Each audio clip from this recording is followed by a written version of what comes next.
बच्चों, आज बात करेंगे tools and techniques for assessment, यानी आकलन करने के लिए हम क्या क्या टूल्स यूज करते हैं, क्या क्या साधन यूज करते हैं, क्या क्या टेक्निक्स मतलब तरीका यूज करते हैं। जहाँ तक असेसमेंट की बात है, आप जानते ही हैं कि शैक्षणिक प्रक्रिया में असेसमेंट की एक बहुत ही महत्वपूर्ण भूमिका है, क्योंकि अपने आप को जानना, बच्चे को जानना कि प्रोग्रेस कहाँ तक हुई है, हम कहाँ तक अपने उद्देश्य को पा सके हैं, ये जानना बहुत जरूरी है ताकि हम आगे और बेहतर कर सकें।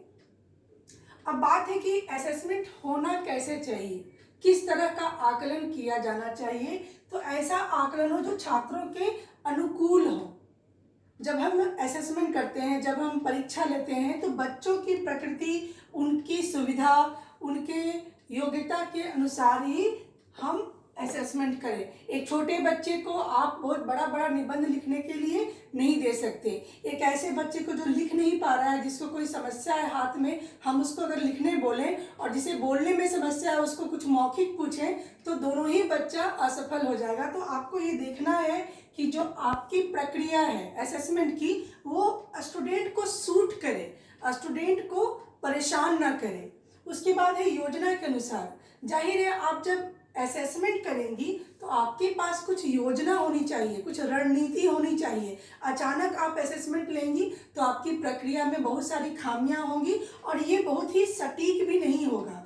आप जो जानना चाहती हैं अपने बच्चों के बारे में, स्टूडेंट्स के बारे में, वो जानकारी भी आपको बिल्कुल सही और सटीक नहीं मिल पाएगी। तो योजना बनाकर काम करना बहुत ही जरूरी है।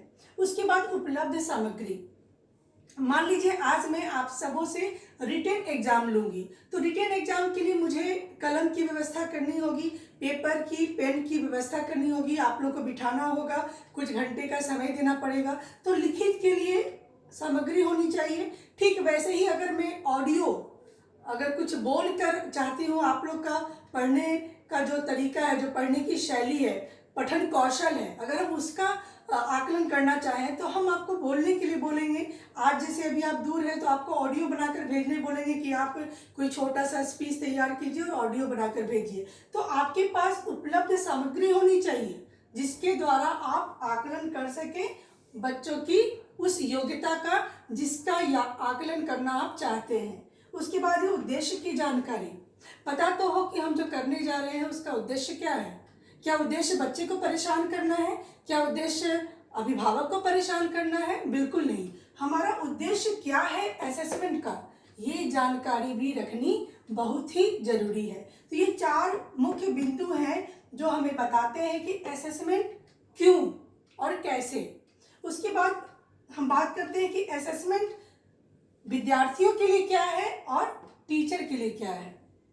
जब हम आकलन करते हैं बच्चे का, विद्यार्थी का, तो इम्प्रूव हिज और हर क्वालिटी, वो अपने अंदर एक क्वालिटी का विकास करता है, गुणात्मक विकास करता है। उसके अंदर जो योग्यता है वो और ज़्यादा विस्तृत और विस्तार लेती है। आकलन के बाद ही उसे पता चलता है कि उसे और बेहतर कैसे करना है। मेजर ऑफ प्रोग्रेस, वो अपने प्रोग्रेस को नाप सकता है कि पहले मुझे इतना अंक आए, अब मुझे इतना अंक आए, आगे मुझे क्या टारगेट लेके चलना है। तो ये जो मेजरमेंट है, मेजरमेंट मतलब क्या, नापना। तो बच्चा अपने क्वालिटी को इम्प्रूव कर सकता है और अपने उन्नति को, अपने विकास को नाप सकता है।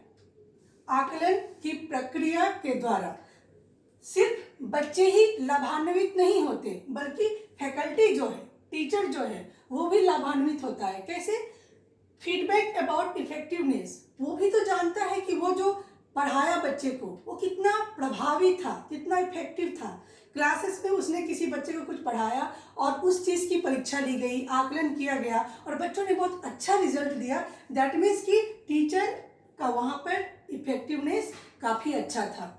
उसके बाद है what, how much students learn, बच्चे ने क्या सीखा, कहाँ तक सीखा, कैसे सीखा, किस विधि से सिखाने में बच्चे आसानी से सीख जाते हैं, कौन सी विधि से सिखाने से बच्चे बहुत जल्दी उस कंसेप्ट को क्लियर नहीं समझते हैं। ये सारी बातें टीचर को भी जाननी होती है ताकि वो अपने आपको इम्प्रूव कर सके, as a teacher, as a faculty, उसे भी तो इम्प्रूव करना है अपनी कार्य प्रणाली को, अपनी शिक्षण विधि को, तो वो भी इसी के द्वारा वो कर पाता है। क्योंकि असेसमेंट जब वो बच्चे का करता है तो शिक्षक जब बच्चे की परीक्षा लेता है तो कहीं ना कहीं शिक्षक अपनी भी परीक्षा लेता है।